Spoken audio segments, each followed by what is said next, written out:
Lions TV, chatting Chit. Middlesbrough 3, Millwall 0. Absolutely embarrassed us in the MFC derby. It's really difficult to really keep my thoughts and keep my composure today, because I know it's been getting bad, but that first 20 minutes it was as bad as I've ever seen it. Honest to God, I don't think we've been that all over the place since Ian Holloway have been in charge. And it could have been 5 or 6 at half time.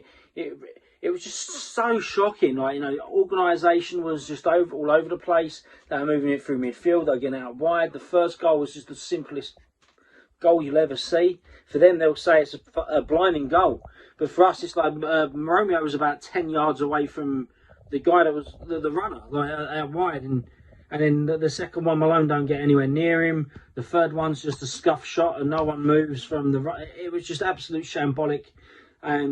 Sunday League defending. I'm just absolutely shocked. That's 10 without a win now. Other than Huddersfield, which started off the run, every game's been tight. We looked organised. Just the problem is looking like scoring, which we haven't.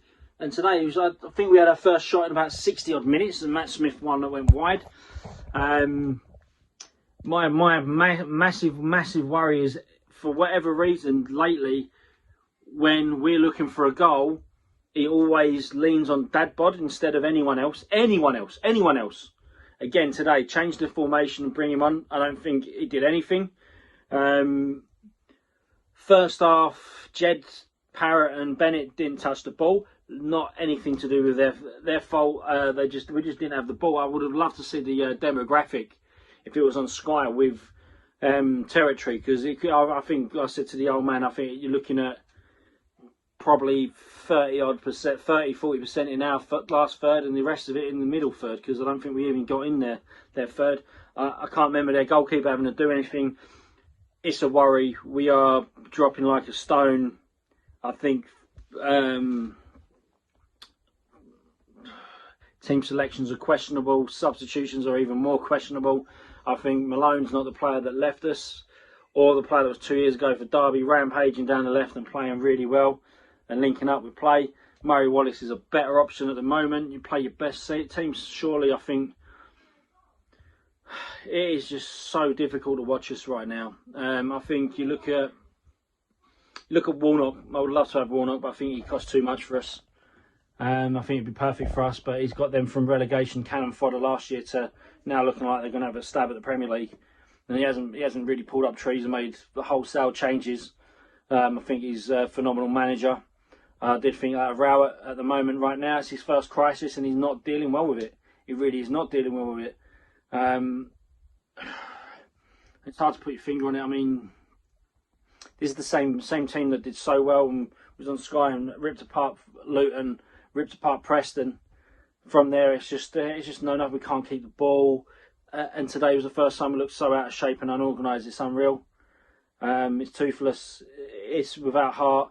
We're not playing like lions. We're playing like kittens, and getting absolutely mauled. We're getting mauled. And it's just getting so boring coming on here every week. Talking about what should be done better and what is going wrong, and it's just so hard to see it. It really is so hard when you've supported and followed us for years and years and years. We know what Millwall's like, and Rowett seems to get that and buy into it. And in a crisis, it's just not happening. It really is not happening, and it's going to be struggle now. It's going to be a struggle. Do we now, bite the bullet and get someone else in who's available? That's the question. Or do we let it go let it slide until January and go, right, here's a January window. You've got until February to sort it out. But we're on the slide, and confidence is massive in football. I know we've had injuries, but that does not make up for lack of fight, lack of organisation. And today it just went all over the place, absolutely all over the place. And it's so hard to watch it and then talk about it. And the old man's now going to work. He's got a 12-hour shift. If I get called up and there's holes in the wall in his work, I know what's going on. But It's what it does to you. It just ruins your weekend, doesn't it? And that's what we go through. But at least show some fight. Come on, boys. This is just not good enough, is it? Things need to... And he's definitely on the hot seat now, right? He's putting himself under so much pressure. And that's hard to see because I know what he's done, and we've never been on a bad run with him. So it's his first crisis, and he's not dealing well. And it just shows you, again, we've struggled since Davison left. And what a fantastic number 2 can do. And he's not exactly, again, not pulling up trees up there, but something's not right. Something's not been right since he left. But we've got to find something from somewhere, and I'm not sure where it's coming from at the moment. I keep saying keep the faith, but where is that faith, eh? Come on, you Lions.